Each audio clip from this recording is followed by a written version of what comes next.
أعوذ بالله من الشيطان الرجيم بسم الله الرحمن الرحيم أفمن زين له سوء عمله فرآه حسنا فإن الله يضل من يشاء ويهدي من يشاء فلا تذهب نفسك عليهم حسرات إن الله عليم بما يصنعون والله الذي أرسل الرياح فتثير سحابا فسقناه إلى بلد ميت فأحيينا به الأرض بعد موتها كذلك النشور صدق الله العظيم۔ سورہ فاطر کی آیت نمبر 8 اور 9 کی تلاوت ہوئی۔ اللہ جل جلالہ یہ والی بات فرماتے ہیں، بھلا یہ تو بتاؤ جس شخص کی نظروں میں اس کی بدعملی، اس کے برے اعمال ہی اچھے بنا کر پیش کیے گئے، جس کی بنا پر وہ اپنے برے عملوں کو اچھا سمجھتا ہے، وہ نیک آدمی کے برابر کیسے ہو سکتا ہے جو برے کو برا سمجھتا ہے اور اچھے کو اچھا سمجھتا ہے، حق کو حق سمجھتا ہے اور باطل کو باطل۔ کیونکہ اللہ تعالیٰ جس کو چاہتا ہے راستے سے بھٹکا دیتے ہیں، گمراہ کر دیتے ہیں، اور جس کو چاہتے ہیں اللہ پاک ہدایت دیتے ہیں۔ لہٰذا اے پیغمبر ایسا نہ ہو کہ ان کافروں پر افسوس کی وجہ سے تمہاری جان ہی جاتی رہے۔ یقین رکھیں کہ جو کچھ یہ کر رہے ہیں اللہ جل جلالہ اسے خوب جانتے ہیں، اور اللہ وہی ہے جو ہوائیں بھیجتا ہے، پھر وہ ہوائیں بادلوں کو اٹھاتی ہیں، پھر ہم انہیں ہنکا کر ایک ایسے شہر کی طرف اور ایسی زمین کی طرف لے جاتے ہیں جو قحط کی وجہ سے مردہ ہو چکا ہوتا ہے، اور ہم اس بارش کے ذریعے سے مردہ زمین کو نئی زندگی عطا کرتے ہیں۔ اسی طرح انسانوں کی زندگی بھی ہم پیدا کریں گے، کل قیامت کے دن مردوں کو ہم ایسے ہی زندہ کریں گے۔ یہ دو آیتیں مضمون بالکل واضح ہیں ان دو آیتوں کا۔ اس سے پچھلی آیت نمبر 7 میں ہمارے رب نے دو قسم کے لوگوں کو بیان فرمایا تھا کہ کافر لوگ ان کو تو سخت عذاب ہے اور ایمان والوں کے لیے بخشش ہے۔ تو یہ جو عذاب والے ہیں اور یہ جو بخشش والے ہیں یہ دونوں برابر نہیں ہو سکتے۔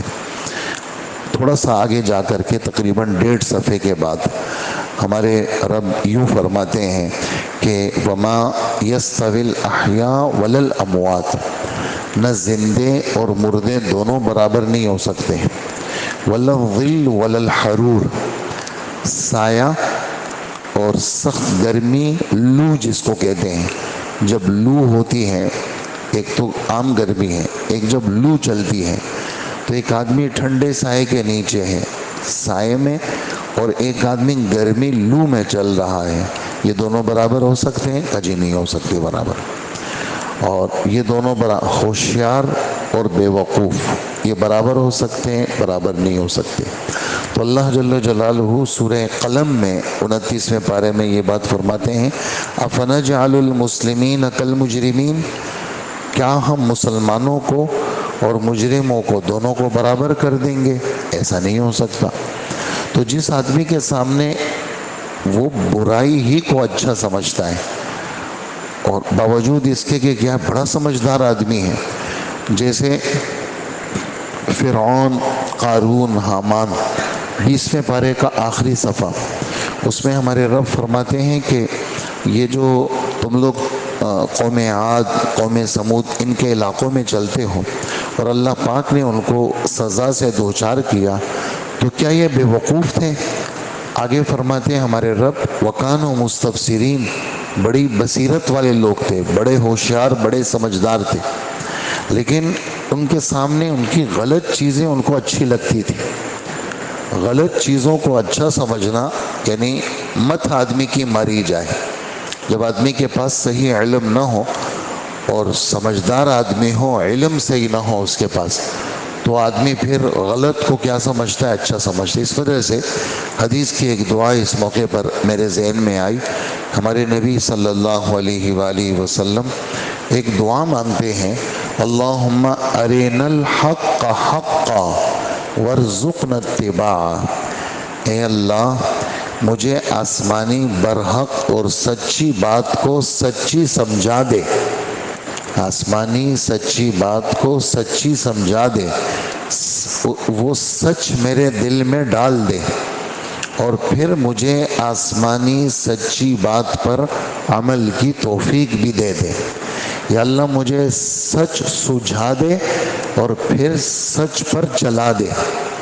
اے اللہ مجھے سچ سجھا دے اور پھر مجھے سچ پہ چلا دے، اور وَأَرِنَا الْبَاطِلَ بَاطِلًا، اللہ جو غلط ہے، باطل ہے، جھوٹ ہے، گمراہی ہے، اس کا گمراہ ہونا مجھے بتا دے کہ یہ غلط ہے، صراط مستقیم بھی بتا دے، اور جو گمراہی والا راستہ ہے وہ بھی بتا دے۔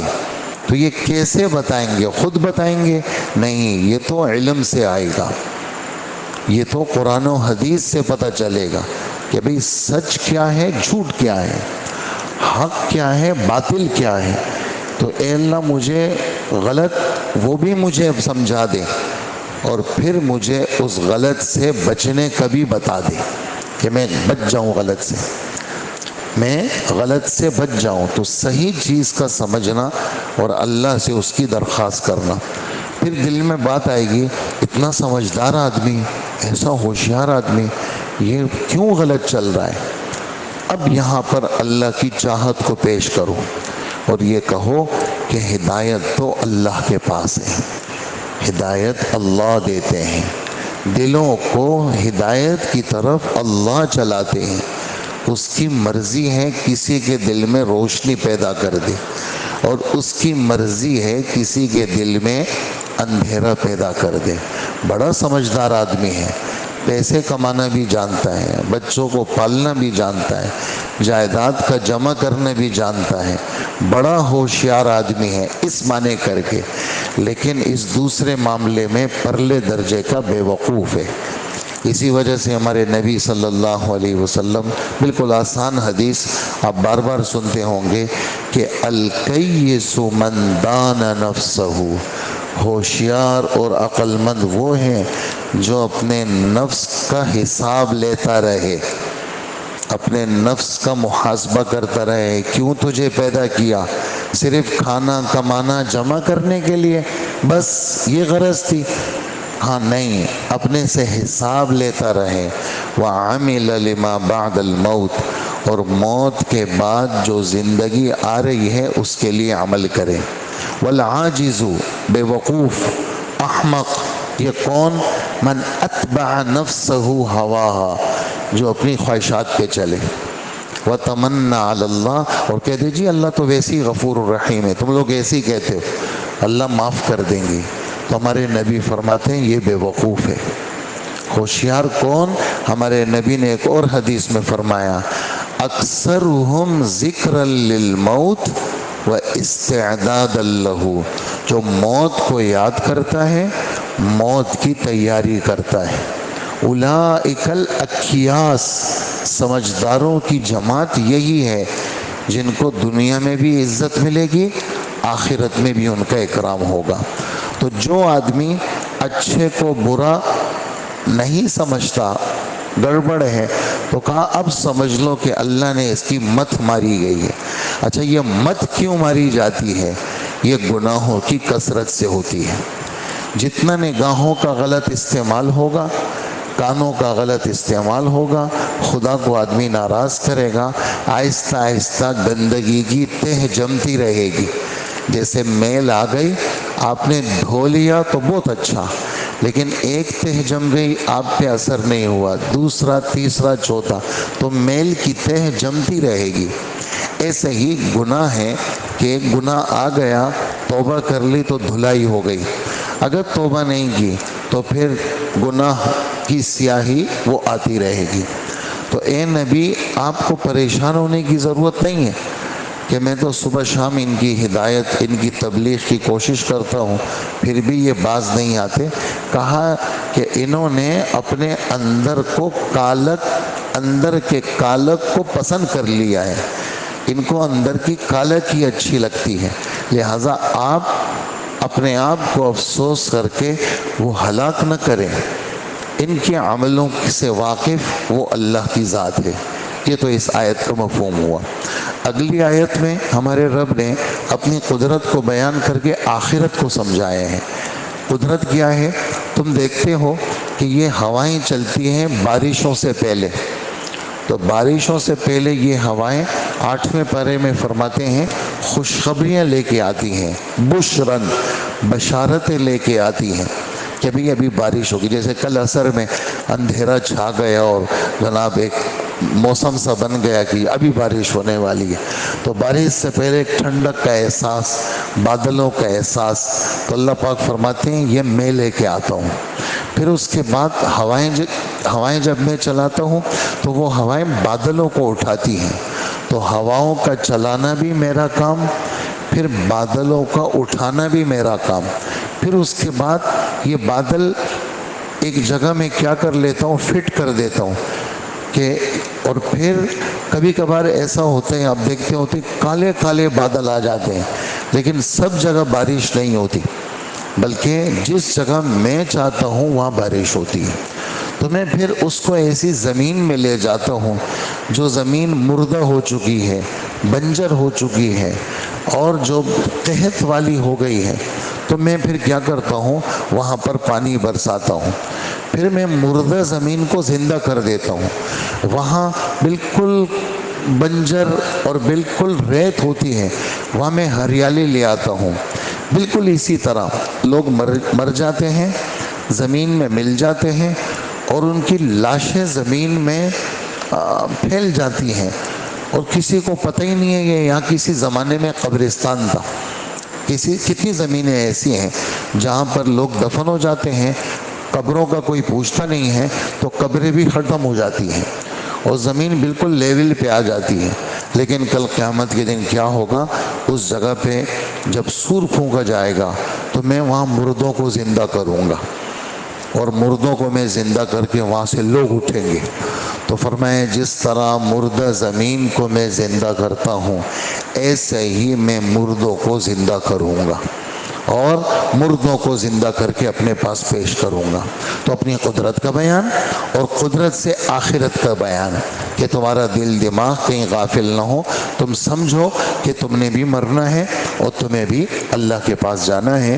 یہ 2 آیتیں اس کا خلاصہ میں نے آپ کی خدمت میں پیش کیا. اللہ پاک ہمیں ان باتوں کا یقین نصیب فرمائے اور عمل کی توفیق عطا فرمائے. الحمدللہ رب العالمین والصلاة والسلام علی نبینا محمد وآلہ واصحابہ اجمعین. اللہم ارنا الحق حقا وارزقنا اتباعه وارنا الباطل باطلا وارزقنا اجتنابا. رب اغفر وارحم وتجاوز عما تعلم انك انت الاعز الاكرم. ربنا آمنا بما انزلت واتبعنا الرسول فاكتبنا مع الشاهدين. رب اغفر وارحم وانت خير الراحمين. وصلى الله وسلم على حبيبنا محمد وآله وأصحابه وأمته أجمعين. آمين برحمتك يا أرحم الراحمين.